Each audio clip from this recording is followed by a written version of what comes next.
Mustafa Azhara dengan RPM 2020-46510. Perkenalkan dengan saya Mas Dedi, NPM 2020-465-00900. Perkenalkan, nama saya Muhammad Sarewa dengan NPM 2020-465-00901. Kita akan membahas tentang ekonomi syariah dan ekonomi konvensional. Saya akan menjelaskan terlebih dulu apa itu ekonomi syariah dan ekonomi konvensional. Ekonomi Islam atau ekonomi syariah merupakan ilmu pengetahuan yang berupaya untuk memandang, meninjau, meneliti, dan akhirnya menyelesaikan permasalahan-permasalahan ekonomi dengan cara yang Islami. Ekonomi konvensional adalah teori ekonomi kaitannya dengan kebebasan, bergerak ke arah menuju pasar bebas dan sistem ekonomi berpaham perdagangan bebas dalam era globalisasi yang bertujuan menghilangkan kebijakan ekonomi proteksionisme. Jadi, bagaimana tanggapan kalian tentang sistem ekonomi Islam diterapkan di Indonesia dan dihapusnya sistem konvensional di Indonesia? Silakan mungkin Dewa atau Reno bisa menanggapinya. Ya, jadi sesuai dengan apa yang dikatakan oleh Ara tadi sebagai moderator kita, bahwasanya penerapan ekonomi syariah ini sangat cocok apabila diterapkan di Indonesia. Mengapa? Karena mayoritas penduduk Indonesia adalah beragama Islam, dan juga penduduk Indonesia ini yang beragama Muslim tercatat sebagai mayoritas Muslim terbesar di dunia.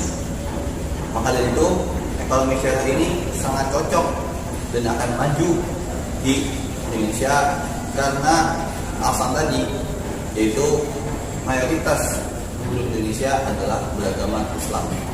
Jadi kira-kira seperti itu. Silakan Dewa menanggapi apa yang dikatakan oleh Reno. Ya, menurut saya ekonomi syariah ini kan berprinsip kepada agama Islam. Namun di negara kita, negara Kesatuan Republik Indonesia ini tidak hanya tidak hanya orang Muslim saja, melainkan juga ada orang non Muslim. Jadi gimana pendapat Reno kepada ekonomi syariah ini yang berbau Islam pada orang yang Muslim selain non Muslim? Oke, ya. Jadi sebenarnya gini loh. Jadi sebenarnya apa itu ekonomi syariah? Benar, ekonomi syariah adalah sistem ekonomi yang berdasarkan dengan agama Islam. Namun tujuan dan prinsipnya itu adalah kesejahteraan dan keadilan bagi seluruh masyarakat Indonesia. Jadi meskipun si A, si B, si D atau siapapun itu yang non Muslim mengikuti sistem ekonomi syariah, maka tidak ada ruginya, dan itu semuanya bermanfaat bagi mereka. Karena yang diutamakan di ekonomi syariah adalah kepentingan bersama, alias saling berbagi. Berbeda dengan ekonomi konvensional yang hanya mementingkan individu ataupun kelompok tertentu. Jadi meskipun Muslim atau non Muslim, jika diterapkan ekonomi syariah, maka sama saja tidak ada perbedaan. Dan ini akan membuahkan manfaat yang sangat luar biasa jika diterapkan di Indonesia. Jadi ekonomi syariah itu bisa buat semuanya. Bisa buat semua kalangan, baik Ya. Muslim ataupun non Muslim. Ya. Ada yang mau ditambahkan? Jadi gini, Reno, kenapa harus ekonomi syariah, ya kan? Sedangkan masih banyak lagi ekosistem lainnya selain ekonomi syariah. Dan juga negara kita ini adalah negara Darul Islam, ya kan? Bukan hanya negara Islam saja, melainkan negara kita ini adalah negara Darussalam, yaitu negara kesatuan kedamaian antara non Muslim dan juga Muslim, menurut Ketua PBNU. Itu Reno. Ya memang benar. Meskipun ekonomi syariah ini berlandaskan Islam, dan juga negara kita ini adalah negara Darussalam, yaitu negara yang penuh cinta, yang penuh damai, yang penuh dengan keselamatan, persatuan dengan berbagai suku, agama ataupun etnis lainnya. Namun ini tuh bukan dari sistem negara, melainkan ini adalah sistem ekonomi yang mana akan mengatur kegiatan ekonomi seluruhnya. Jadi tidak masalah meskipun kita adalah negara dengan pluralisme, negara dengan banyak agama, banyak suku, kemudian kita menerapkan sistem ekonomi syariah, maka tidak ada masalah, yang hanya tidak akan membuat madorot ataupun keburukan, melainkan kita akan mendapat manfaat apabila ekonomi syariah ini diterapkan di Indonesia. Kira-kira seperti itu.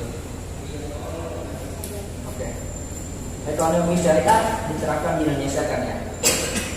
Yang mengubah sistem ekonomi yang sudah diterapkan yaitu ekonomi konvensional. Oke? Ya kan? Maka menurut saya pribadi ini adalah guncangan atau dampak buruk karena adanya perbedaan secara signifikan ya kan?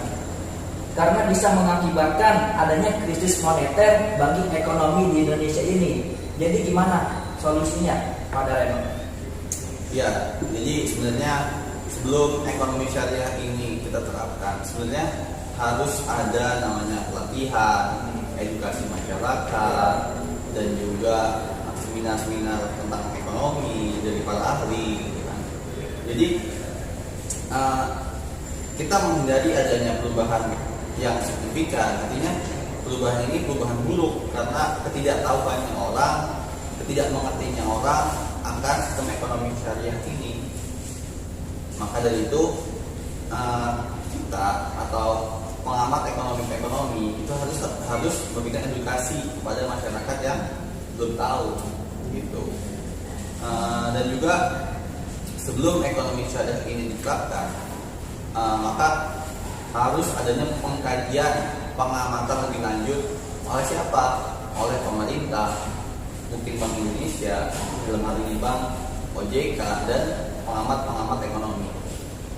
Jadi ketika ekonomi syariah ini diterapkan, maka tidak ada namanya gesekan ataupun perubahan yang secara besar-besaran yang menghambat laju ekonomi di Indonesia.